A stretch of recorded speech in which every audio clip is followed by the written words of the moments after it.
What is happening? Welcome to my channel. My name is Matt Bradford. Today we're talking about playing minor chords in open D tuning on lap steel. This is not a one video topic.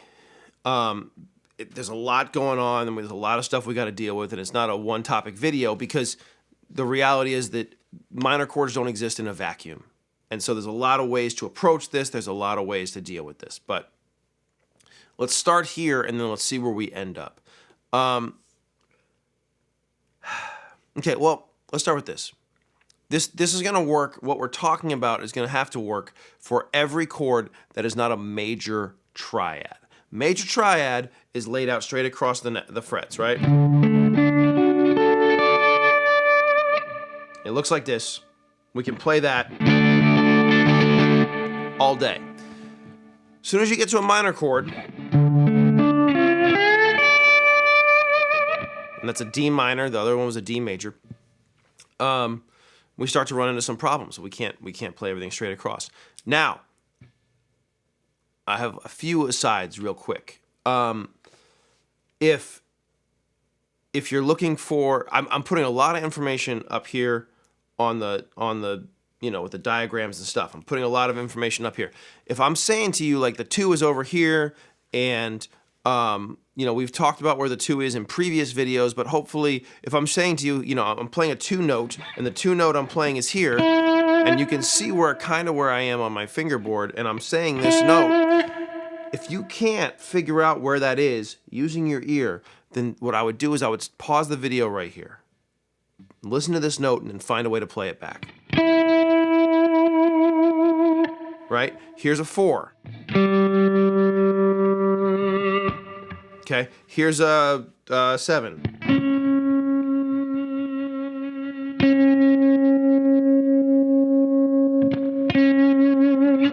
So the reason I would find those notes, I think that one of the things when I was learning guitar, lap steel I learned a lot by myself and a lot by ear. When I was learning guitar, I had a teacher, and when I had a teacher, I got a lot of tabs and I got a lot of instruction and I got a lot of direction, and I didn't learn to use my ears.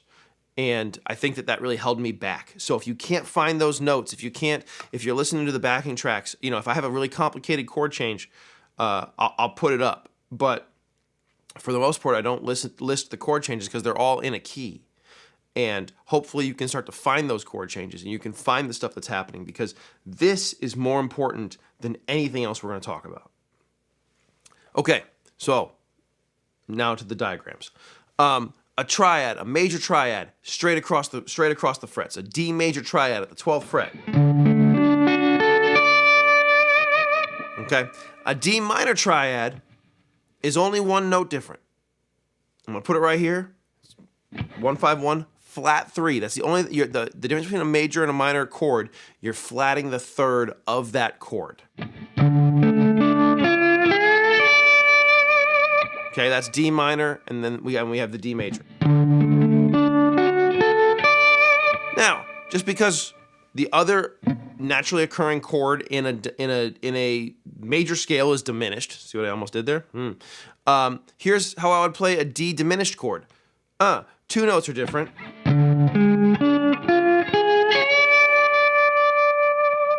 But it's diminished. The point is this. The point is that unless you're playing a major triad, you're not going to be able to get all the notes. Okay.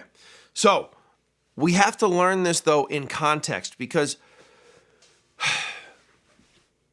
okay, we'll get there. We'll get there. I'm getting distracted. I'm getting ahead of myself. So let's take context of a chord progression. The one at the beginning of this video, the one I'm going to play now, is a 1-2-4, 6-5-4, and then the second time through, 1-2-4, 6-5-1. Okay, and here's the diagram. And let's do it twice. So 1-2-4, 6-5-4, 1-2-4, 6-5-1, 2 times. And I have a couple different versions. We're going to start with the version with the keyboard in there. Okay? And this is just, let's just play the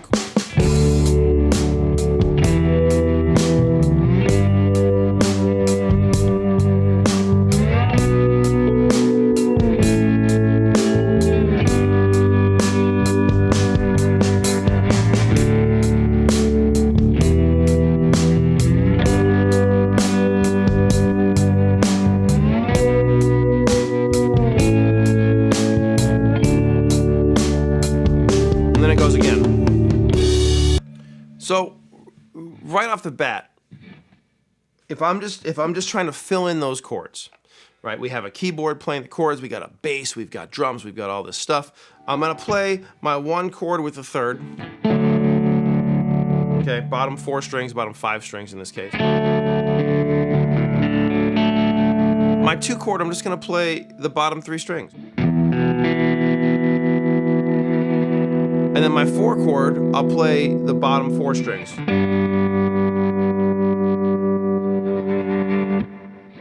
My 6-5-4, I'll play the bottom 3 strings on the 6 chord. Bottom 4 strings on the 5 chord. And then the bottom 5 strings on the 4 chord. Okay, so let's add one more note. Let's go on the 1 chord, let's go the top string, all the strings. 2 chord, the bottom 3 strings, and the 2nd string. Okay, and then the 4 chord, bottom 4 string. So we're adding some voice leading and stuff. The only reason I'm gonna get there, I promise. But check it out. Let's just do this real quick with me. So we're going all 6, 5, but obviously omitting the 3rd string, 4, right? And then 3, 4, 5. Bottom 3, bottom 4, bottom 5. Let's do that real quick.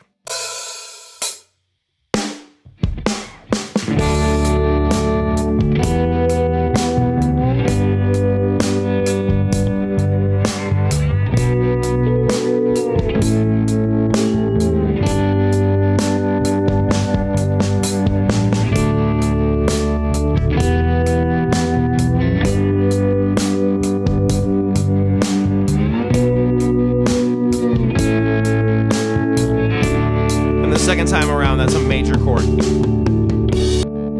Right, so the second time around is major. And so I'm just doing that major, the full major chord again. Now, we have a couple things happening. We have some voice leading happening, we have some things happening, but the main thing is this, is that on that 2 chord, I'm not playing a minor note at all. I'm playing the 1, 5, 1, 5. 1, 5, 1, 5. Right? And on the 6th chord, I'm playing the 1, 5, 1. But you'll notice if I were to play that 6th chord and then play, that last note sounds totally off. If I were to play the 4th string here, or the 3rd string rather, it sounds totally off because our brains fill in the places that are the things that are missing. In a 1 chord, if it's just a 1 chord, it may not work. But if it's a 1 chord and then a 4 chord, now notice a 4 chord has a 4, 6, 1. Okay? 2 chord, 2, 4, 6. If we start on the 6, 4, 6, 2. There's only 1 note difference. But the 4 is being played. The 4 is being played in that one spot. That's the only other chord that has it, but it makes the 2 sound minor. We're gonna imply a lot of chords. That's one of the tricks with lap steel, is gonna be implying chords. If I play the major thirds rather, of the chords that are major,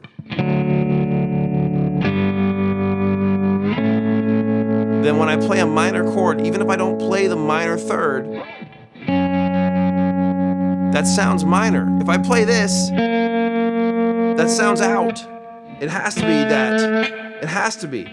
So you're hearing this note even though I'm not playing it. And so this is part of it. And this is part of why I say that minor chords can't exist in a vacuum. The more direction we need to give somebody, the more of those minor notes, the more of those 7 chord notes, the more of the whatever diminished we're going to have to use. But we can imply chords. And particularly if the piano is playing or a guitar player is playing or whatever, we're gonna be implying, not applying. We're gonna be implying the chords. Okay. Camera's overheating, so I'm coming back in a second. I'm gonna let it cool off. It's toasty in my studio right now, frankly. So we're gonna let everything cool off for a second. We're gonna come back and we're gonna talk about actually getting the note in. I'm ready. So, playing chords playing minor chords, playing chords, playing rhythm guitar, playing anything, lead guitar, whatever, certainly doesn't exist in a vacuum. So we have to have some context for what we're doing. If I'm playing minor chords by myself, then I've got to add more of the minor flavor. One thing I can do with that, so like that 1 to 2, let's just take that one move. So I have our 1 chord here, then our 2 chord here. I should learn to do that better. I've been bad at that all day. So one thing I can do with my 1 chord is I can do what's called, I can do this thing. My word recall is terrible. Basically, I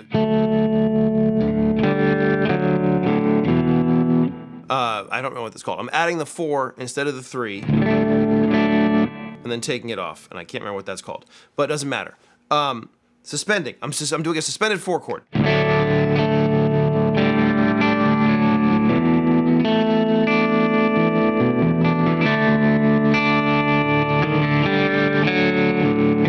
Okay, so let's just do that. Now what's happening again is I'm adding the minor third of the 2 chord, which is the 4, this note here, and if you don't know what I'm talking about, don't look at the diagram, go find it with your ear, you know it's down here, right?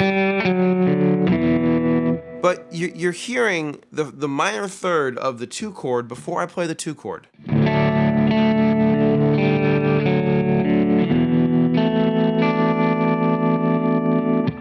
I'm adding the top 2 strings open as well sometimes, but I can do them.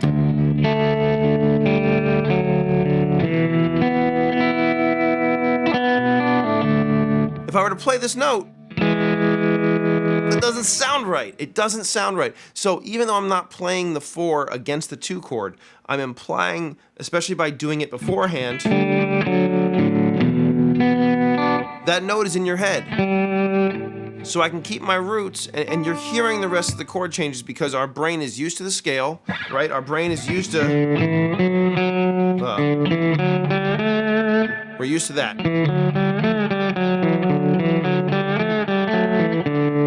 We hear that la la la la la la la la la. We hear that stuff all the time.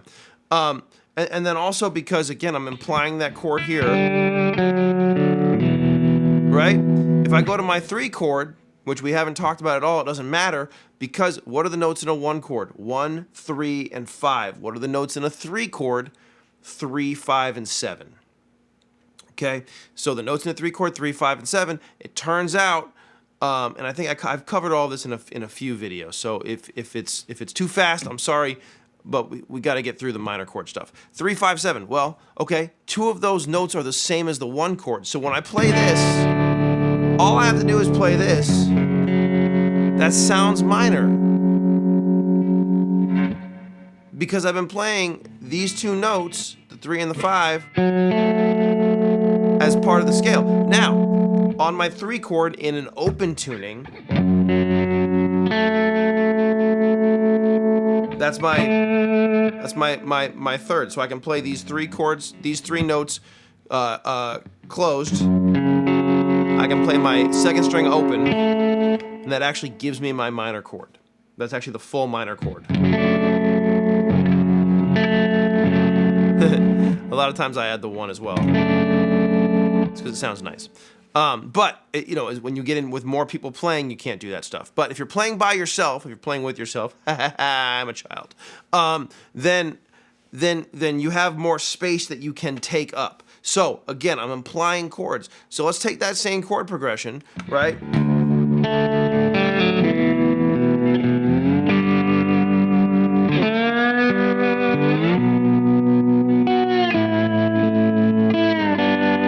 Okay, and again, the 6th chord, I'm just skipping that 3rd. I'm playing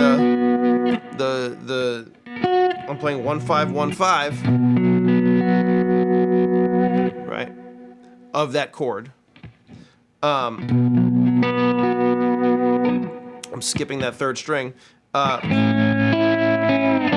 And then when I get to my major chords, my major triads, I'm playing the 3rd. So as long as I do that, I'm implying my minor chords every time. Does that make sense? Basically, if I play my major chords major, your brain fills in the information for the minor chords. So you can skip those minor thirds.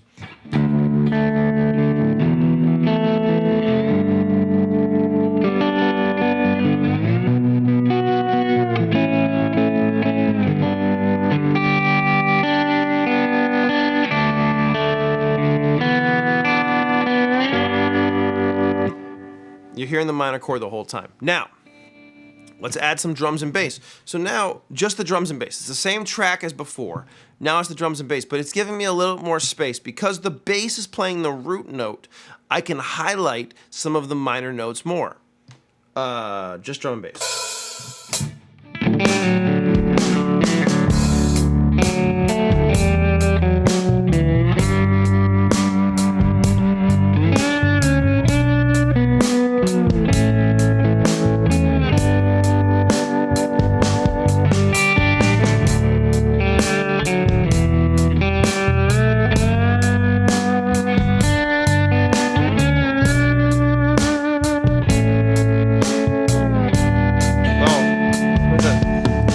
The second time.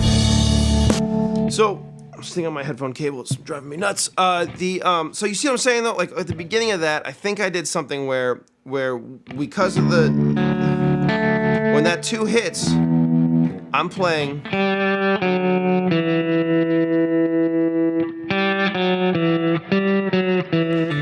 two of the notes in the scale. And again, if you haven't watched like the melodic soloing one, chord tones one, practical pentatonics, one of them, I don't remember which one. I talk a lot about using scale tones with chord tones. So again, this is all, if this in and of itself isn't resonating with you, I hope you'll go back and look at some of the other videos because it's all cumulative.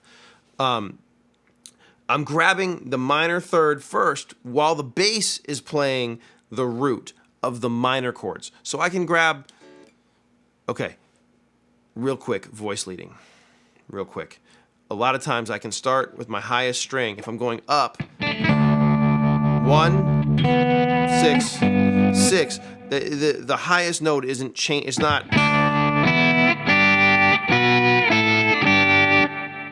right. I move my strings up and down as I go. As I start low, I start with all the strings, and as I move up, I move back to lower strings. That's top string is a 1, top string is a 2.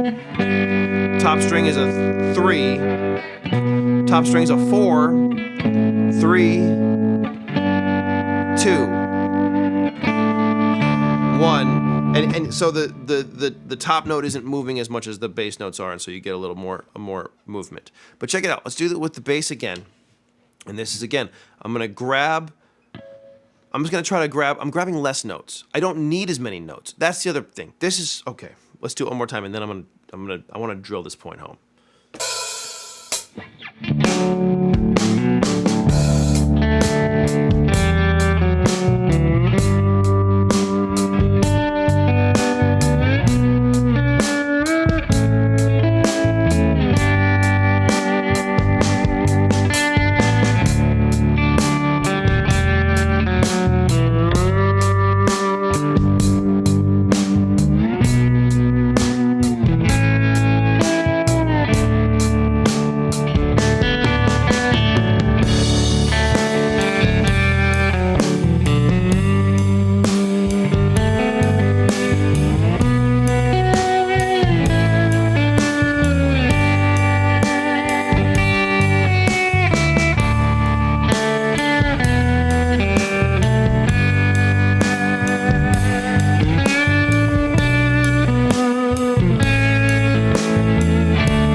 Okay. Rhythm guitar. It's not about just it's not about one of my biggest pet peeves is playing too much, and I'm as guilty of that as anyone. But one of the things that I think that is important, if I play less notes and I leave more space and I really focus on the groove, I focus on being a melodic drummer, then a lot of my moves are going to make more sense. I can play just the root note and the third. No slant. I don't need to slant. You see, that's root and third only. Okay, root, third, and then the root on, so root on the 6th string, third, and then root on the 4th string.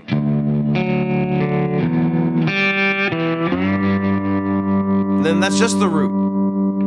Just the root. Okay, root, 3, root.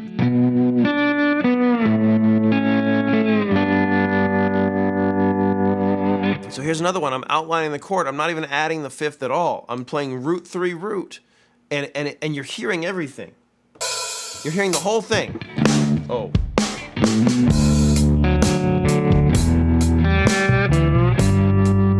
Just the root, and then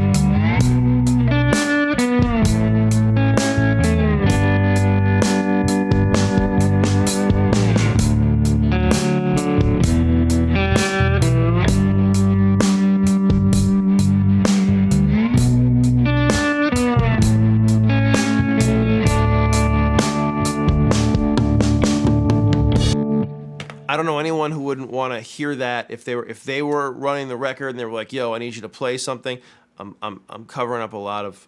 I'm still playing too much. If anything, the notes are too big and too long. As soon as you add a piano player, as soon as you add something else, you got to play less. But I think playing less is a key here, and it's something that you're seeing. Like I'm outlining the chords, and I'm outlining the chords.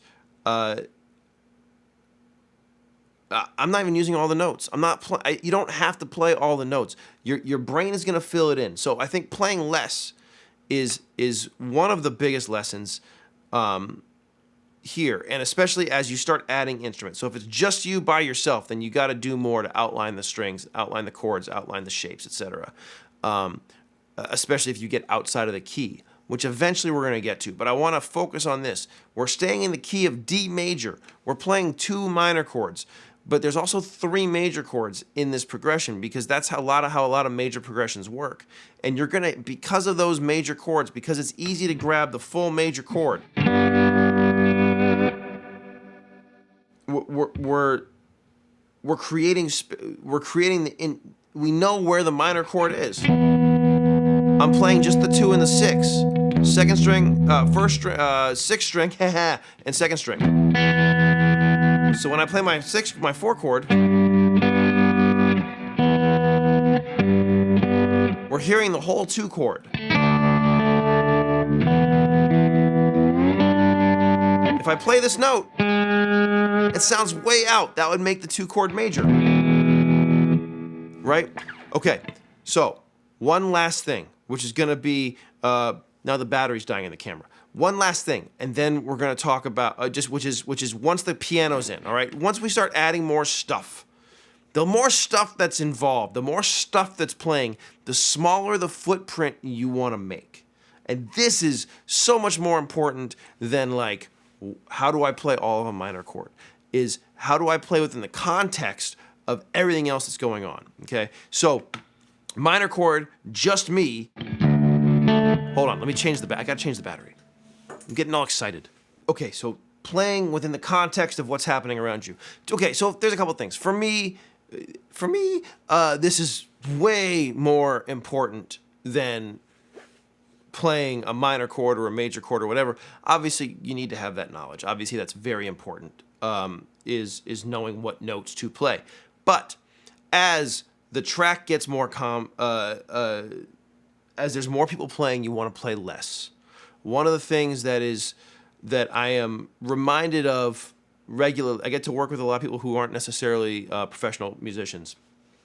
And one of the things that sets a professional apart is how little they play until it's their turn to be in charge. And then, once the spotlight's on me, I'm going to play all the notes. But when it's not, getting...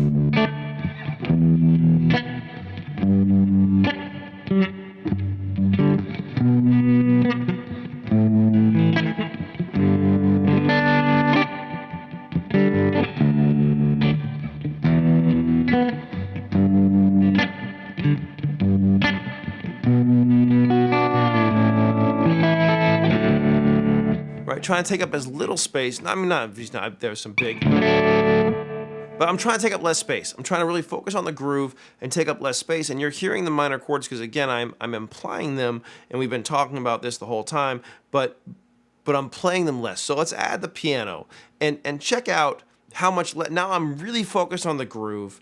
I won't play the low note at all. You have a bass playing the low note. You have the piano, in this case, playing the low notes.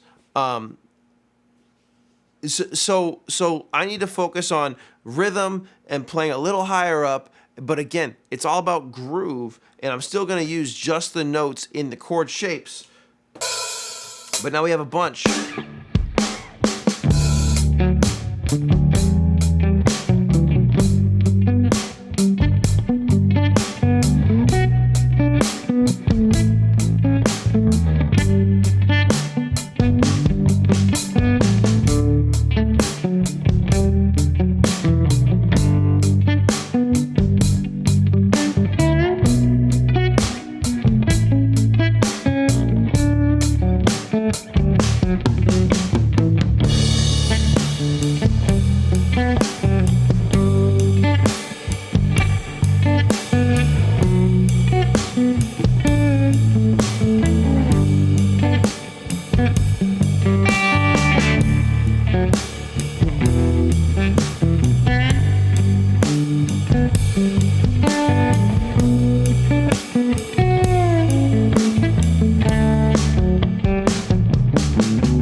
I'm playing the groove. I'm using only chord tones. Like when I'm on my 2 chord,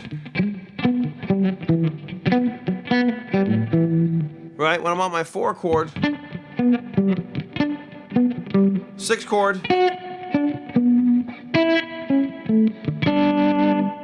but again, I can play single notes. It doesn't have to be. I mean, I can't.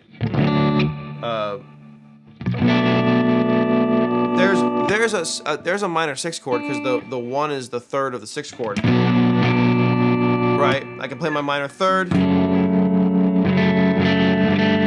I can play all those big chords, but they're getting in the way. There's so many things already playing this note. There's so many things already playing this note. So play the notes that are a little higher up that maybe need a little bit more attention. One of the things that is going to be the most important thing with playing lap steel is we're not playing lap steel, we're playing music. We're not playing minor chords or major chords, we're playing music. And so what are the notes, what's missing from the song, and then also what's already there? What's not missing? What note don't we need to hear again? We can talk about slants and we can talk about that stuff, but I'll be honest with you, I slant very rarely. Very rarely am I playing...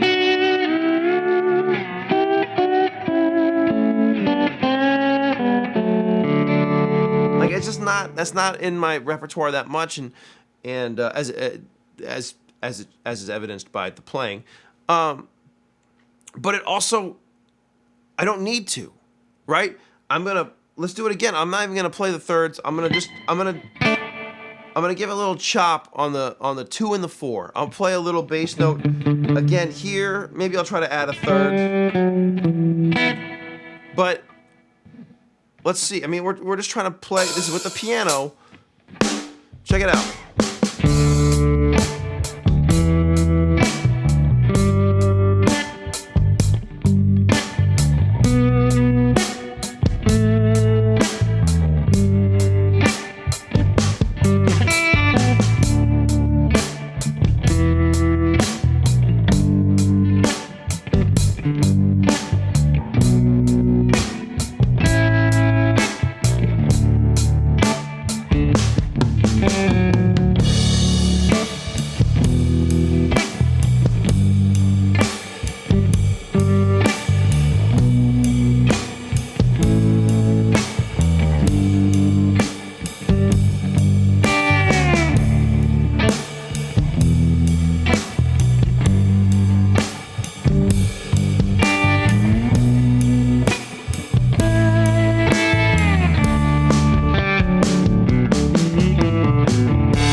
Okay, so you'll see I'm starting to, I'm aping what the bass and the kick are doing, right? I'm basically playing the kick and the snare pattern. Boom, gak, boom, boom, gak, boom, gak, boom, boom, boom, gak, right?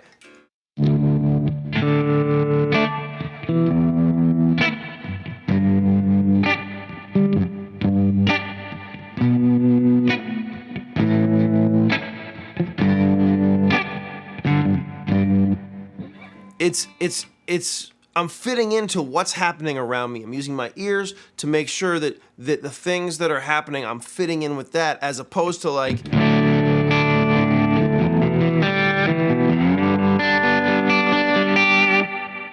If it's just me, then maybe I need to do more of that. Although again, I would argue that we have that again a less.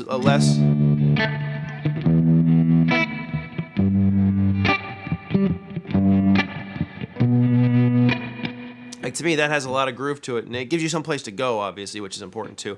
That's a whole other conversation. But what we're talking about in the context of minor chords, we don't need to be playing all the notes at once. We don't need to be playing the whole shape. We're just outlining the chords when we need to, and we're implying the chords because the major chords tell us where minor is.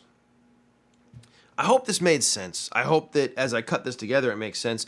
Will you drop in the comments what other things I didn't cover that you want to see? And then also join me on Patreon. All my questions come from Patreon. All the, we have a little chat on there that's like, what do you guys want to see?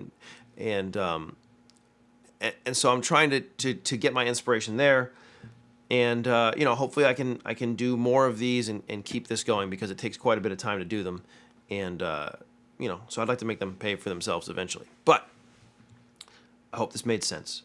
I hope that this gives you something to work on. I haven't really given you any exercises. I do have a minor and major scale exercise, but what I would really encourage you to do is use chord tones only and find ways to be a rhythmic drummer. That's my takeaway. Chord tones only, rhythmic drummer. Thank you for hanging.